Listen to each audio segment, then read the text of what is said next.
اللهم صل على سيدنا شفيعنا مولانا محمد وآله وصحبه وسلم.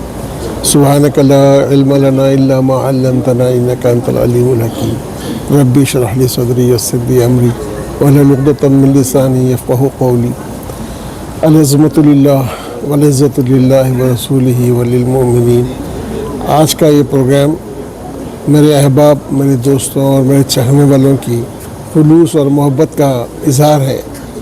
یوں تو مجھے سعودی عرب میں قدم پہ قدم رکھے ہوئے تقریباً 50 سال کے لگ بھگ ہو چکے ہیں، اور ہم نے 1978 یعنی 78 سے آج تک مشاعروں کا انعقاد کیا ہے. جدہ میں مشاعروں کا انعقاد کرتے رہے ہیں. اسی ضمن میں یہ قدردانی نصیب ہوئی کہ میرے احباب، میرے دوست، میرے چاہنے والوں نے مجھے اس بات کی ترغیب دلائی کہ اس کے پر جشن کا اہتمام کیا جائے. حالانکہ میں اپنے آپ کو اس کا مستحق نہیں سمجھتا، لیکن محبتوں کا کچھ تقاضے ہوتے ہیں اور دوستوں کی کچھ دلجوئیاں ہوتی ہیں، ان کا بھی رکھنا ضروری ہوتا ہے.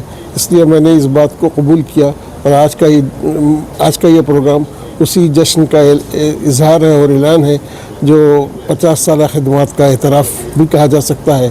اور پھر میری ایک کتاب ہے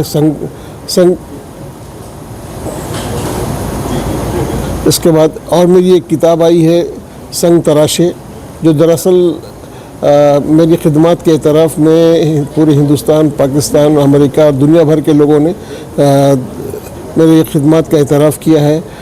مجھ پر مضامین لکھے ہیں. تقریباً 30 آدمی، 30 پروفیسرز اور اسکالرز نے میرے بارے میں جو مضامین لکھے ہیں اس کو اجرا کر کے، اس کی تعریف کر کے وہ کتاب شائع ہوئی ہے، اور اس کا آج رسم اجرا بھی ہوگا یہاں پہ انشاءاللہ. اور اس کے بعد پھر تمام شعراء، عالمی شعراء یہاں پہ آئے ہوئے ہیں، امریکہ سے، بحرین سے اور سعودی عرب سے، اور مختلف ہندوستان کے شعراء بھی ہیں، پاکستان کے شعراء بھی ہیں. ان سب کا آپ کلام سنیں گے، اور آج کا یہ پروگرام انشاءاللہ ایک یادگار اور قیمتی پروگرام ہوگا، وقی پروگرام ہوگا، اور آپ سب کی سماعتوں کو فکر اور شعر کی نئی جہتیں نصیب ہوں گی.